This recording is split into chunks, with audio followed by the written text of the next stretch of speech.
নবীজির আশিকের কোনো চিন্তা নাই, চলো নবীর জিয়ারতে মদিনাতে যাই, চলো নবীর জিয়ারতে মদিনাতে যাই। নবীজির প্রেমিকের কোনো চিন্তা নাই, চলো নবীর জিয়ারতে মদিনাতে যাই। কে কে যাবি মদিনা,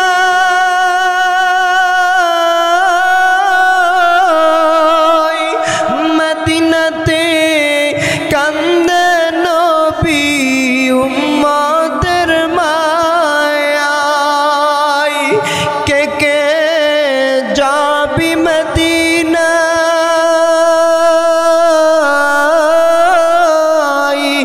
মদিনাতে কান্দেন নবী উম্মতের মায়ায়। দিন রজনী কান্দেন যিনি শুয়ে রওয়াজায়, মদিনাতে কান্দেন নবী উম্মতের মায়ায়। ও নবীর আশিক তোমরা নবীর চিনো না কেন? আমার নবীর চিনলা না? আমার নবী হলো রহমাতুল লিল আলামিন। আমার নবী সফর থেকে যখন বাড়িতে আসলো,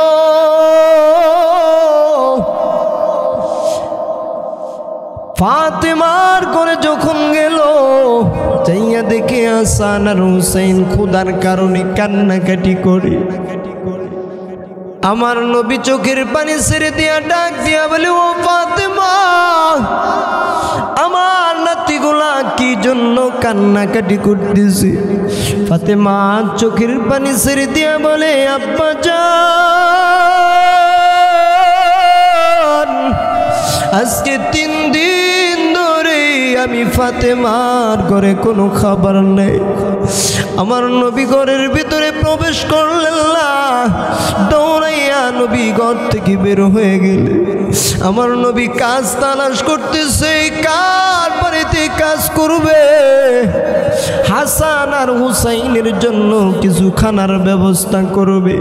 আল্লাহর নবী বিশ্ব নবী রাহমাতুল লিল আলামিন যখন ঘর থেকে বেরিয়ে গেলেন, কাজের তালাশে যখন করতেছে, এক ইহুদির সাথে কথা হইল, বলতেছে, মুহাম্মদ তুমি কি চাও? আল্লাহর নবী বিশ্ব নবী রাহমাতুল লিল আলামিন ডাক দিয়ে বলে, ইহুদি, আমি একটা কাজ তালাশ করতেছি, আমি যদি একটা কাজ পাই আমি করতাম। ইহুদি ডাক দিয়া বলে, মুহাম্মদ, এই যে একটা কুয়া থেকে যদি তুমি পানি উঠাও, এই পানি উঠাইয়া যখন এই আমার ক্ষেতের মধ্যে তুমি যখন দিবা, আমি তোমার পারিশ্রমিক আমি দিয়ে দিব। তুমি কি রাজি আছো কি? আল্লাহর নবী বিশ্ব নবী, যার জন্য কুল কায়নাত সৃষ্টি, আমার নবী ইহুদির বাড়িতে যাইয়া ইহুদির কাজে রাজি হয়ে গেল। আমার নবী চিন্তা করি, আজকে 3 দিন ধরে আমার কলেজার টুকরা ফাতেমার করে চুলার মধ্যে আগুন জ্বলে না। আমার নবী ডাক দিয়ে বলে, ইহুদি, দেও রশি, দেও বালতি, দেও, আমি পানি উঠাই কুয়া থেকে। আমার নবী কুয়া থেকে পানি উঠাইবে। ও নবীর আশিক, তুমি কাজকে ছোট মনে করো না, কোনো কাজকে তুমি ছোট মনে করবা না। আমার নবী ইহুদির বাড়িতে যাইয়া হালাল রুজি উপার্জন করার জন্য, আল্লাহর নবী বিশ্ব নবী, যার জন্য কুল কায়নাত সৃষ্টি, ইহুদির বাড়িতে কাজ করতে শুরু করে দিল। ইহুদি দাঁড়ায় আছে, আমার নবী কুয়া থেকে রশি দিয়া বালতি দিয়া পানি উঠায়। আল্লাহর নবী বিশ্ব নবী রাহমাতুল লিল আলামিন যখন কুয়া থেকে পানি উঠাইতেছে হঠাৎ রশিগুলা ছিঁড়ে গিয়ে দিয়া বালতিটা কুয়ার ভিতরে যখন পড়ে গেল, ইহুদি আমার নবীরে আইসা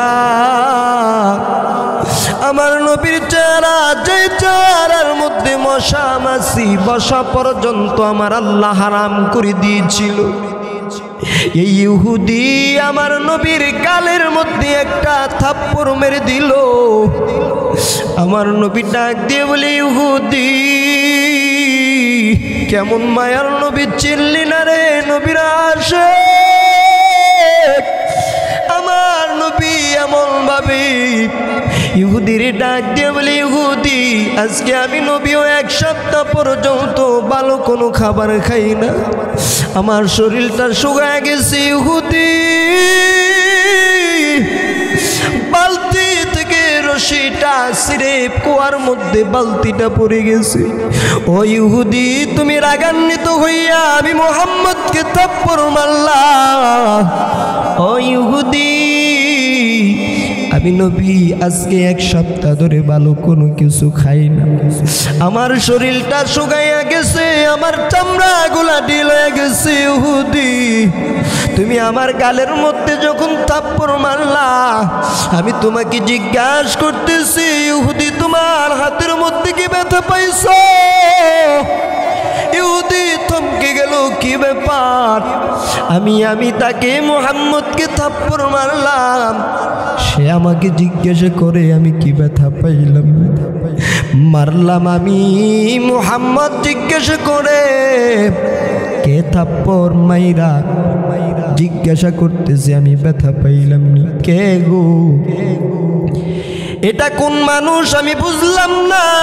আমার জিন্দেগিতে এমন দৃশ্য তো আর কোনোদিন দেখি নাই। আমার নবী ডাক দিয়ে বলে, ইহুদি বেশি দেরি করা যাবে না, এত লম্বা সময় দেওয়া যাবে না।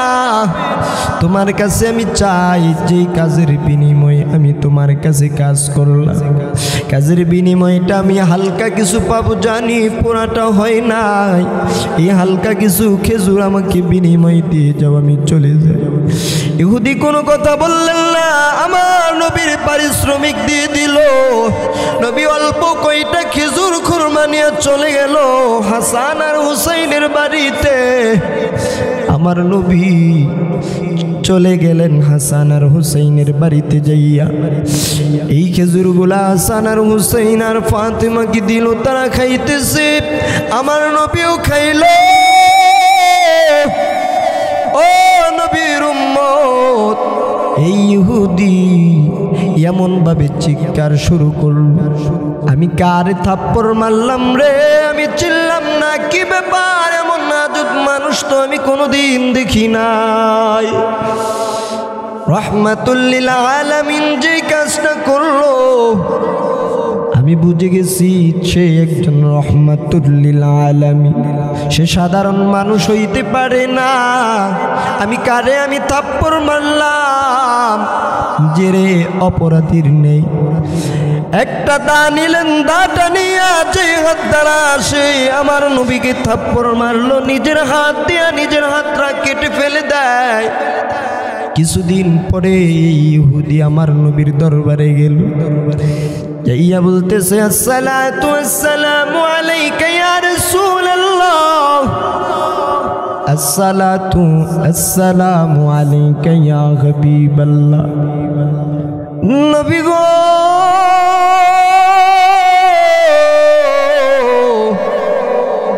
আমি ইহুদি, আপনি যে আমার বাড়িতে কাজ করেছিলেন, কুয়া থেকে পানি উঠেছিলেন, আমি আপনাকে থাপ্পড় মেরেছিলাম। আমার নবী বলে, হ্যাঁ যুবক, আমি তোমাকে চিনতে পারলাম, কিন্তু কি ব্যাপার? ওই দিন তোমার হাত পা তো সব আমি ভালো দেখেছি, তোমার আজকে কি ব্যাপার? তোমার একটা হাত কেন কাটা? ইহুদি চোখের পানি ছেড়ে দিয়ে বলে, পয়গম্বর, যখন আমি আপনাকে থাপ্পড় মারলাম আপনাকে যখন আমি থাপ্পড় দিয়েছি রে পয়গম্বর, তখন থেকে আমি দেখি আমার হাতের মধ্যে আমি রাখতে চাই না, আমি অপরাধী। আমি আপনাকে চিনতে পারলাম, আমি অনেক গুনাহ করে ফেলেছি, আমার চাইতে গুনাহগার আর কেউ নাই গো। ও নবী, এই ব্যথা নিয়ে আমি ঘুমাইতে পারি না। আমি আপনাকে থাপ্পড় মারার পরে এক লুকমা খানাও আমি খাই না। আমি প্রতিদিন বসে থাকি, আমার চোখের পানি পড়ে নবী। আমি বুঝতে পারতেছি আমি বড় অন্যায় করেছি। আমি কাকে কি করলাম, কাকে থাপ্পড় মারলাম, এই যন্ত্রণায় আমার হাতটারে আমি নিচে আমি কেটে ফেলে দিয়েছি। আমার নবী ডাক দেয়া বলে, ইহুদি তোমার কাটা হাতটা কোথায়, নিয়ে আসো। ইহুদি কাটা হাতটা আমার নবীর দরবারে যখন নিয়ে আসলো, এমন সময় যখন কাটা হাতটা যখন আমার নবীর সামনে আনলো, আমার নবীর লালা মুবারক যখন তার কাটা হাতের মধ্যে লাগাইলো, আর হাতটা যখন দিল, হাত দেওয়ার সাথে সাথে আমার নবীর লালা দিতে দেরি, আগের মতো এই হাতটা আবার জোড়া নিতে দেরি করে না। ও নবীর উম্মত, ও নবীর আশিক, দেখো আমার নবীর কত দাম। আর ওই নবী, যেই নবীর চেহারা দেখলে কাফের বেঈমানরা পাগল হয়ে যেত, এত সুন্দর এত নবী। আমার নবীর লালার আরেকটা পাওয়ার আমরা, আরেকটা পাওয়ার আছে আমরা জানি। আমার নবী এই আবু বকরকেও একবার সাপে কামড়েছিল। এই চেহারা গুহা, চেহারা গুহার মধ্যে আমার নবী যখন হিজরতের রাত, আমার নবী যখন হিজরত করে মদিনায় যাবে মক্কা থেকে, আমার নবী কাফের বেঈমানদের ভয়ে কোথায় যাবে, নবী ক্লান্ত হয়ে গেছে। এই হারা গুহার মধ্যে আমার নবী উঠলেন। উঠিয়া যখন উঠতে নিবে, এমন সময় আবু বকর ডাক দিয়ে বলে, ইয়া রাসূলুল্লাহ, ইয়া হাবিবাল্লাহ, ওগো নবীজি, আমি আবু বকর থাকতে আপনি এত কষ্ট করে এত লম্বা পাহাড়ের উপরে উঠবেন না? না ও নবী, এত উপরে উঠবেন আর আমি আবু বকর তাকায় দেখবো, আপনার সাথে উঠবো না। আমি আপনার নিচে বসলাম, আপনি আমার কাঁধের উপরে উঠে আমি আপনাকে কাঁধে করে আমি হারা গুহার কাছে নিয়ে যাব। বলেন সুবহানাল্লাহ, আল্লাহু আকবার। আবু বকর বসলেন, আবু বকরের কাঁধে আমার নবী উঠলেন। ইয়া আবু বকর, যেই জায়গার মধ্যে, যেই হারা গুহার মধ্যে যারা হজ করে আসছেন, যারা মক্কা মদিনায় গিয়েছেন, ওই হারা গুহা যারা দেখে আসছেন, এখনো উঠতে গেলে 2 থেকে 2.5 ঘন্টা সময় লাগে। হে আবু বকর কেমন আমার নবীকে ভালোবাসতো! এই আবু বকর আমার নবীর কাঁধে নিয়া ওই হারা গুহার পর্বতের কাছে কাঁধে নিয়ে উঠল। আমার নবীকে কাঁধ থেকে যখন নিচে নামাইলো, আমার নবীকে নামাইয়া আবু বকর ডাক দিয়ে বলে, নবী, এই গুহার মধ্যে আপনি আগে প্রবেশ করবেন না গো পয়গম্বর। আমি আবু বকর আগে যাব, আমি আগে দেখি পরিষ্কার করে নিই গো নবী, আপনি একটু দাঁড়ান। আবু বকর এই হারা গুহাটা পরিষ্কার করলো। পরিষ্কার করার পর দেখতেছে অনেকগুলা চিত্র দেখা যায়। আবু বকর পরিষ্কার করলেন ভালোভাবে। পরিষ্কার করার পর আমার নবীকে বললেন, নবী গো, ভিতরের কাজ কমপ্লিট, আপনি আসেন। আমার নবী হারা গুহার ভিতরে গেলেন আর বলতেছে, আবু বকর অনেক ক্লান্ত হয়ে গেছে, অনেক পরিশ্রম করেছি, আমি একটু রেস্ট নিতে চাই, আমি একটু বিশ্রাম নিতে চাই রে আবু বকর। তোমার রানটা আমাকে একটু দাও, তোমার রানের উপরে আমি নবী মাথা রেখে একটু ঘুমিয়ে যাই।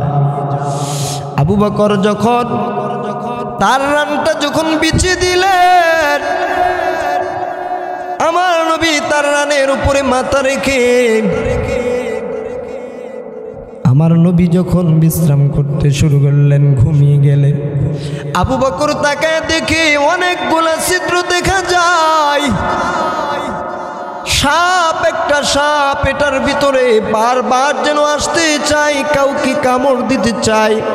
আবু বকর কামড় দেওয়ার কথা ভেবে এই ছিদ্রগুলা, তার জামাগুলা ছিঁড়ে ছিঁড়ে একটা একটা করে সব ছিদ্রগুলা সে ঢাইকা দিল।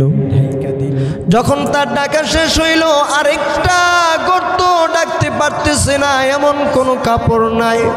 আবু বকর বলে, আমার কাছে আর কোনো কাপড় নাই, সব গর্তগুলো আমি ডাকলাম, কিন্তু আরেকটা গর্ত বাকি রয়ে গেল, আমার কাছে এমন আরেকটা কাপড় নাই যে আমি ডাকবো। আমি এখন কি করি? সাপটা এই গর্ত দিয়ে বারবার উপরের দিকে আসতে চাই। এই সাপটা যদি আসে আমার নবীকে যদি কামড় দেয়, আমি আবু বকর এখন কি করি? আবু বকরের পার যে মোড়াটা আছে, এই গর্তের মধ্যে তার পাটা দিয়ে দিল। এই সাপটা বারবার উঠতে চাই, কিন্তু সব জায়গাগুলা ডেকে দিল। যখন সকল জায়গা যখন ডেকে দিল, আবু বকর একটা গর্ত বাকি, নিজের পাটা গর্তের মধ্যে দিয়ে বসে আছে। এই সাপটা সহ্য করতে না পেরে আবু বকরকে কামড়াতে শুরু করে। আবু বকর নড়তেও পারে না।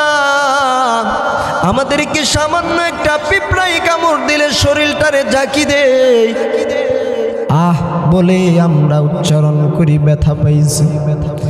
আর আবু বকরকে সাপে কামড়াইতেছে, বিষের বেদনায় চারাগুলা লাল হয়ে গেছে।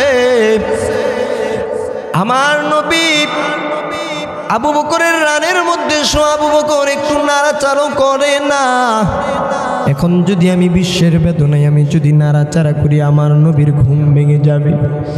আর নবীর ঘুম যদি ভেঙে যায়, আল্লাহ যদি ডাক দিয়া বলে, কালকে আমাদের ময়দানে আবু বকর আমার বন্ধু তোমার রানের উপরে একটু শুয়েছিল, তোমার একটু ব্যথার কারণে আমার বন্ধুর ঘুমটা তুমি কেন ভাঙলা?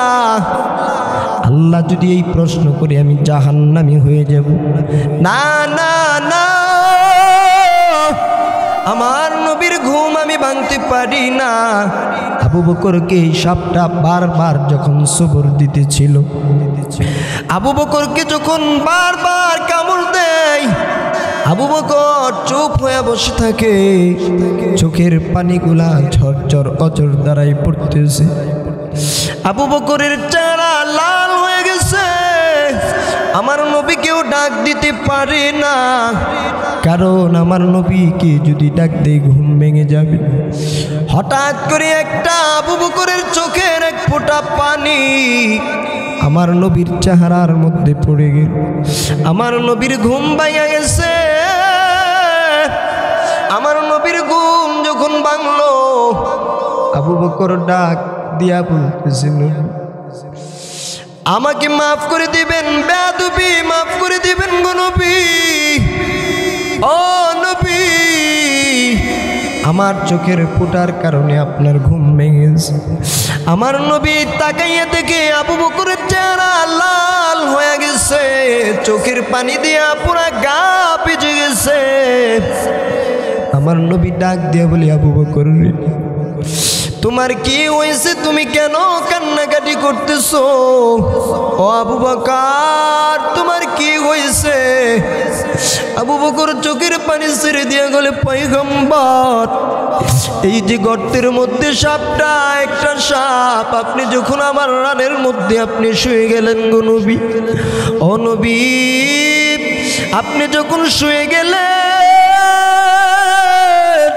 আমি তাকাইয়া নজর করে দেখি অনেকগুলা গর্ত, একটা সাপ বারবার উপরে আসতে চায়। এই সাপটা যদি নবী আসে গো আপনারই কামড় দিবে। এই জন্য আমার যত জামা ছিল শরীরের মধ্যে, যত জামাগুলা লাগানো ছিল গো পয়গম্বর, আমি সব সিঁড়ি আমি ডাক না দিয়ে দিয়েছি। সকল গর্ত আমি যখন ডেকে দিয়েছি গো নবী, আর একটা গর্ত বাকি ছিল আমার কাছে এমন আর কোনো কাপড় নাই গো নবী। তখন আমি দেখি সাপটা যেই গর্তটা বাকি আছে ডাকাত, এই ডাকনা দিয়ে আসতে চায়। ও নবী, আমি না পেরে আমার যে পায়ের মোড়াটা ছিল আমি এই মোড়াটা দিয়ে আমি ডেকে দিয়েছি। এই সাপটা আমি আবু বকরকে বারবার ছবর দিতেছি, কামড় দেয়। আমি একটু নড়াচড়াও করি নাই, যদি আপনার ঘুম ভেঙে যায়। আমার নবী চোখের পানি ছেড়ে দিয়া বলে, এই সাপটার উপর রাগান্বিত হইয়া বলতেছে, সাপ বের হ, বের হ। আমার আবু বকরকে কেন তুই কামড় দিলি?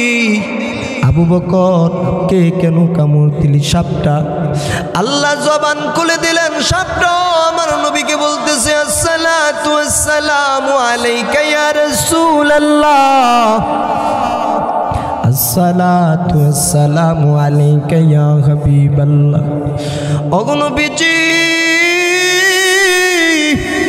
আজ থেকে 1000 বছর আগে এক তাওরাতের হাফেজ বয়ান করতেছিল, তার পাশ দিয়ে আমি যাইতেছিলাম। ও পয়গম্বর, এই তাওরাতের হাফেজ বলতেছে, কে জানি 1000 বছর পরে একজন নবী আসবে, তার নাম হবে হযরত মুহাম্মদ সাল্লাল্লাহু আলাইহি ওয়াসাল্লাম। গোটা কুলকায়নাতের জন্য রহমত। আমার নবী শুধু আপনার আর আমার জন্য রহমত না, আমার নবী সাপের জন্য রহমত। যত হিংস্র প্রাণী আছে আমার নবীর জন্য রহমতাল লিল আলামিন হিসাবে পাঠাইলেন। আমার নবী কে ডাক দিয়ে বলতেছে, সাপটা নবী গো, 1000 বছর আগে আমি শুনেছি আপনি নাকি দুনিয়ায় আসবে, আর শুনতে পাইলাম আপনি নাকি এই হারা গুহার ভিতরে এই গর্তের মধ্যে আসবেন গো নবী। এই কথা শুনে আজকে 1000 বছর ধরে আমি এখানেই থাকি, না খাইয়া এখানে আমি স্থাপনে আছি। আমি এই জায়গার মধ্যে অবস্থান করতেছি গো নবী। আজকে আসবেন, আপনারে আমি মন ভরে দেখব গো নবী। আপনি যখন এই গর্তেতে আসলেন আমি লাফাইতে শুরু করলাম গো নবী। আমি দেখতে পারলাম আপনি আসলেন আবু বকরের রানের উপরে মাথা রেখে ঘুমিয়ে আছেন গো নবী। আপনার চেহারা দেখার জন্য পয়গম্বর, আপনার চেহারা দেখার জন্য আমি বসে আছি। বারবার আমি উঠতে চাই আপনার চেহারা দেখার জন্য। আপনার বন্ধু আবু বকর, আপনার সাহাবী আবু বকর আমাকে দেখতে দেয় না। বারবার আমার যত গর্তগুলা, অনেকগুলা গর্ত বানিয়ে রেখেছিলাম, কারণ সবগুলা গর্ত আমি বানিয়েছিলাম আপনার জন্য। যেই দিক থেকে আমার সহজ হয় বেশি দেখতে পারবো, জানি না কোন গর্ত দিয়া বের হইলে আপনাকে বেশি দেখতে পারবো। এই জন্য এই গর্তগুলো আমি বানিয়ে রাখিছিলাম গো নবী। আমি যেই দিক দিয়ে উপরে উঠতে চাই আপনাকে দেখার জন্য, আপনার সাহাবী আবু বকর এই কাপড় দিয়া বারবার আমাকে ডেকে দিয়ে আমি আসতে পারি নাই গো নবী। একটা গর্ত রয়েছিল, ভেবেছিলাম এই গর্ত দিয়া যতটুক পারি আপনাকে দেখবো গো পয়গম্বর, কিন্তু না, আবু বকরের পাটা দিয়ে ডেকে দিয়েছে। আমি বিরহ জ্বালা আমি সহ্য করতে পারতেছি না। আমি সহ্য করতে না পেরে আমি আপনার সাহাবীকে আমি সবর দিয়েছি, কামড় দিয়েছি রে পয়গম্বর।